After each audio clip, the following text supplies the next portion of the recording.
popular. Remember that one clique from high school that seemed to dominate the hallways? Wow, she's so sweet. In this video, we're taking a look at these queen bee alpha bitches. How they're portrayed on screen, and why they aren't always quite as bad as they seem. You're putting up your campaign posters already? If you'd like to see more of this series, subscribe to the channel and like this video. The alpha bitch is a key element of almost every fictional piece of media set in high school. You've probably had one at your school too. As if. She's narcissistic, passive-aggressive, and insanely beautiful. Maybe her family is rich, or she has enough connections that she can get away with being heinous. Or maybe she's the head of the cheerleading team and she's dating the jock who could pummel you to the ground if she asked him to. One time, she punched me in the face. It was awesome. Whatever it is, she's usually surrounded by her posse of equally snobby friends, and you either hate her or you kind of want to be her. Usually the alpha bitch serves as the antagonist to a nicer, nerdier female protagonist. That no matter what you do or how far you go, you will never be able to scratch that itch. Chances are, the audience can relate to the plight of the average girl versus the popular mean girl. Statistically speaking, there are more unpopular kids than there are popular kids. The inclusion of an alpha bitch can help the audience subconsciously work out some childhood trauma, since the show almost always frames these characters as being jerks who deserve to be knocked off their pedestal. Oh, come on, hun. In the name of sportsmanship. It is extremely validating to watch clones of your high school tormentors get what's coming to them, or at the very least, to watch them grow out of their distasteful attitudes. A quick side note before we do start looking at individual examples of alpha bitches, these types of characters aren't always female. While there are sassy male characters out there, they don't quite fit into the specific discussion. Compare them to the usual cruel jock characters like Dash and Quan from Danny Phantom, popular hunky guys who often pick on the protagonist. First and foremost, we must discuss how the alpha bitch typically operates. In this Degrassi mini, Paige Michalczyk lays down the rules. You don't just flat out insult the person. Is that right? It should be backhanded. Like, that skirt is really slimming in the waist. Now, what to do with those saddlebags? Generally, passive aggression is the alpha bitch's MO. Other times, they just straight up lie to you and make fun of you behind your back, like when Mean Girls' Regina George compliments a girl's skirt. Oh my god, I love your skirt. Where did you get it? It was my mom's in the 80s. Vintage. So adorable. Thanks. That is the ugliest effing skirt I've ever seen. A few of these character archetypes are pretty straightforward. They're to be mean and antagonize. Media that's targeted at a younger audience will have characters like these. Take the Ashleys from Recess, for example. They're led by Ashley A and are known to gossip and tease other kids. Ew, it's Randall. Get out of here, you little snitch. The only reason that they are the way that they are is because their name happens to be Ashley, a name that's often associated with snobs. Playground rules seem to dictate that they must be part of this clique. Amber from the Amanda Show skit, The Girls' Room, Okay, I'm Amber and I'm extremely popular. has her clique that meets in the girls' room. Amber flexes her alpha bitch skills by sending Sheila, her tough lackey, to give swirlies to those who try to go against her. Since this is just a short parody skit, Amber doesn't really have much depth, but her behaviors perfectly encapsulate one of the key qualities of an alpha bitch: getting a beta bitch to do your dirty work. We'll talk more about beta bitches in another video. Myrtle from the Lilo and Stitch franchise exists simply just to bully Lilo, and even has a little Greek chorus of bullies who follow her around. She actually subverts the trope a bit, seeing as how she looks more like a stereotypical loser than Lilo does. That is the ugliest thing I have ever saw. While a few episodes in the television series reveals that Myrtle's attitude most likely stems from the fact that her mom spoils her and she is a very rude aunt, there's not much more to her than being, well, a bitch. She exists to antagonize Lilo and to make it easier for the audience to empathize with her. Most of the time, though, alpha bitch characters have a bit more depth to them. Take Santana Lopez from Glee. Interestingly, she starts off as the beta bitch to Quinn Fabray, but quickly overtakes her as the meaner, more aggressive one of the cheerleading squad. Eventually, she joins the Glee Club, which should tank her popularity and level her, but she keeps on hurling insults like usual. Worry about yourself, fetus face. I'd throw the smoke in your face, but it's not nearly scalding enough. Santana is mean for a specific reason. She lashes out because she is deeply in the closet and is afraid of coming out. This is a common trope, not just with alpha bitches, but with jerk characters in general, that they are mean because they're secretly gay.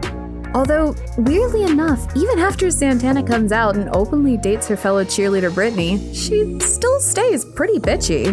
The expectations placed on the alpha bitch could also be what ultimately drives them to be, well, bitchy. God, this is such a drag. Hey, I'm out of iced tea. Why don't you make yourself useful and get me another, okay? In Toradora, high school model Amy puts on a sweet front most of the time, but she eventually reveals that she's very manipulative and rude. It turns out that she hates being a model, and her attitude is her way of trying to shed the bubbly persona that she's being forced to put on for her whole life. The expectations placed on her have also caused her to develop deep-seated insecurities. On top of that, she resents this version of herself because it has ruined her life and given her a stalker. Once she admits her shortcomings and confronts her stalker, she goes through a lot of character development and defrosts. These morally gray alpha bitches are great character devices by having such a huge contrast between their bratty exterior and sappy interiors. It makes their character arcs more extreme and, as a result, more emotionally affecting. Thank you for that perspective, Cher. It also provides a unique sort of catharsis. Reasoning that the bitches who may have tormented you in high school may have had secret depths and demons to face is strangely comforting. It means they weren't bullying us because they were ugly. They just had a lot going on. On the other hand, contrast complex Santana and Amy with a much more simplistic, insecure alpha bitch character like Trixie Tang from The Fairly Odd Parents. Trixie usually isn't particularly mean, but when she finds herself in a situation that makes her insecure, she can start to snap. In fact, Trixie's most memorable moments in the series are when she screams at Timmy. Feed me and tell me I'm pretty! Though Trixie is simpler, she still works. Trixie still touches on the same core themes. She's a hot girl with deep-seated insecurities who lashes out because of them. And we, the audience, are familiar enough with that trope that we laugh along as she yells at Timmy Turner. Aww. An interesting thing about the alpha bitch is that while they're introduced as an antagonist, they occasionally wind up becoming fan favorites. Take Sharpay Evans from High School Musical, for example. She and her doting brother Ryan are the antagonists of each of the movies. She's snobby, she's bossy, and she regularly sabotages protagonists Troy and Gabriella. Too bad all these events weren't happening on the same day. At the same time. That wouldn't work out because then Troy and Gabriella wouldn't be able to make the... I'm proud to call you my sister. But despite that, fans love her. Sharpay's song, Fabulous, is one of the most popular songs in the franchise, despite being entirely about how spoiled Sharpay is. In fact, there have been a few pieces about why she's not actually a villain and deserves the spotlight more than Troy and Gabriella. In fact, it's pretty common for alpha bitches to become fan favorites. Though we generally hate these types in real life, there's something safe about watching them from afar. Other lovable alpha bitches often wind up promoted to the main supporting cast after a season or two. Give them a little character development and boom, they'll lose their antagonist status altogether. Cordelia Chase from Buffy the Vampire Slayer franchise is introduced as a traditional, vapid, popular girl with a doting posse. I just am not the type to settle, you know? It's like when I go shopping. I have to have the most expensive thing. Not because it's expensive, but because it costs more. Over time, she stumbles into the Scooby Gang and ends up helping Buffy and pals throughout their adventures. She never quite loses that cruel edge and continues to dole out passive aggression even after she becomes a key supporting cast member over on the Buffy spinoff Angel. Cordelia's character arc is similar to that of Paris Geller from Gilmore Girls. Paris starts out as downright unlikable. You'll never catch up. You'll never beat me. The school is my domain and the Franklin is my domain. And don't you ever forget that. She steals Rory's files as she transfers to Chilton and immediately declares Rory to be her rival. She mocks Rory constantly and antagonizes her. But slowly over the course of season 1, it's revealed that Paris suffers from low self-esteem due to her parents' messy divorce and the vicious rumor mill of the school. Eventually, Rory and Paris become friends, but like Cordelia, she never quite loses that rudeness.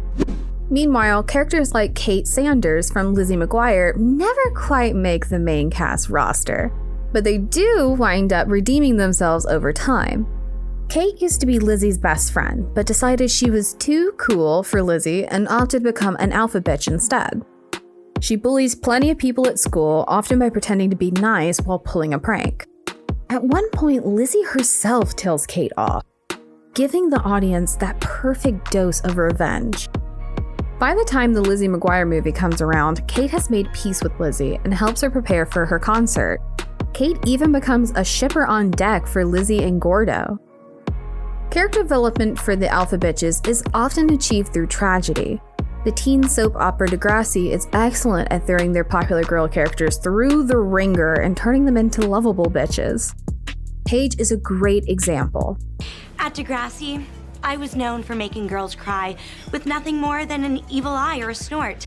As cruel as she may have been, she winds up getting a pretty major redemption when she channels that energy in taking down her rapist. From there, she officially ascended into likable character territory, though she never quite lost her knack for sassy comebacks. Dynamics like these work well because it serves as a commentary of how tragic situations like sexual assault can force a teen girl to grow up early. The character development is all the more dramatic because of characters like Paige's previous alpha bitch status. Not all alpha bitches redeem themselves over time, though. Some are just straight up evil and have to be taken down by the main heroine. In 1999's Cruel Intentions, there is that character Catherine Mertrul, who devises a plot to mess with the virginal Annette just because she feels like it. She ropes her stepbrother Sebastian into the scheme, and while he ends up developing a moral compass over the course of the movie, Catherine does not.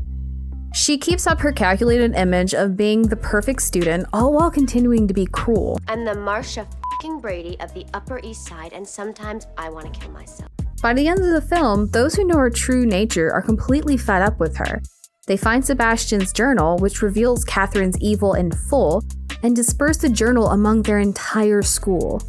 This leads to Catherine's persona to crumble, marking the fall of an alpha bitch, and for making an incredibly satisfying finale for the film. As cathartic as revenge on a bully may be, it usually is not really the answer. Take Mean Girls, where Regina George gets hit by a bus. It doesn't actually solve any of the character's issues.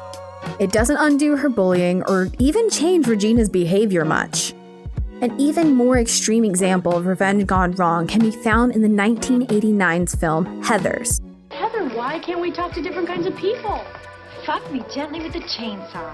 Heather Chandler is irredeemably awful, so Veronica and her beau devise a plan to murder her and frame it as a suicide.